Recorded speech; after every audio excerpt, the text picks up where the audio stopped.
Storage depots को, उनके oil terminal में जो उनकी पाइपलाइंस हैं, पंपिंग स्टेशंस हैं, और मिलिट्री जो उनका फ्यूल का डिपो है उस पे हिट हुआ है।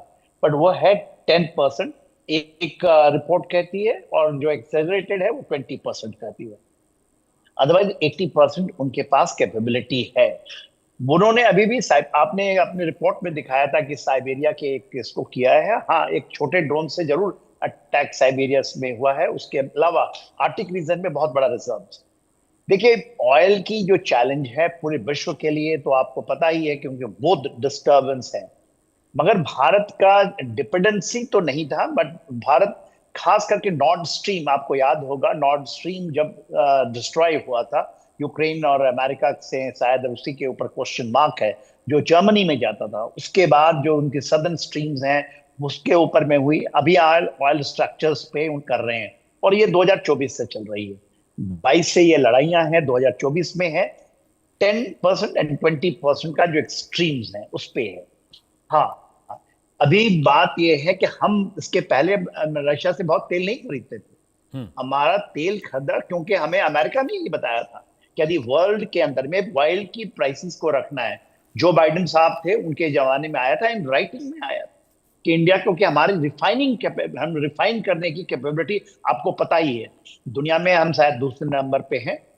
चाइना और इंडिया के पास में जो रिफाइनरी कैपेबिलिटी है, और हमने इसमें महारत है। इसलिए हम ऑयल प्रोड्यूस नहीं करके, बट हम ऑयल का सप्लायर हो जाते हैं। जो रिफाइंड ऑयल, क्रूड की बात नहीं कर रहा हूँ, रिफाइंड ऑयल का, including Indian refined oil Ukraine में जाता है।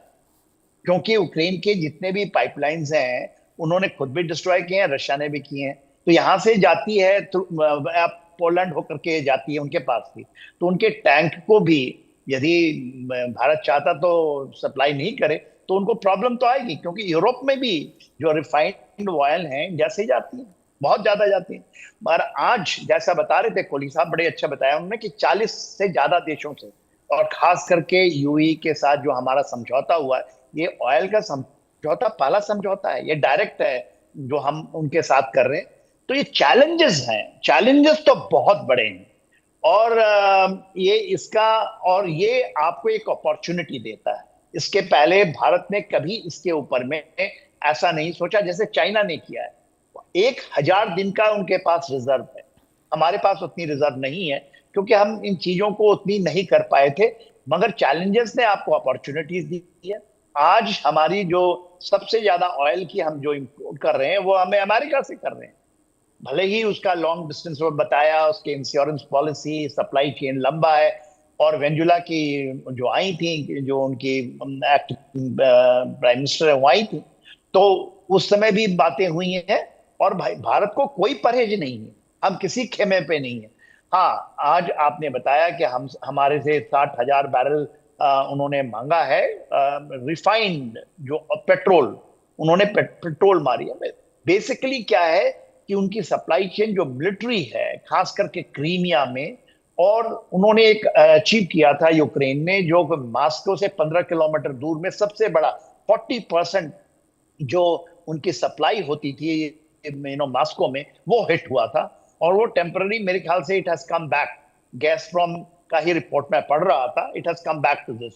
तो रशिया का चैलेंजेस आप देखिए, 10% 20% का जो चैलेंजेस है वो तो रहेगा ही।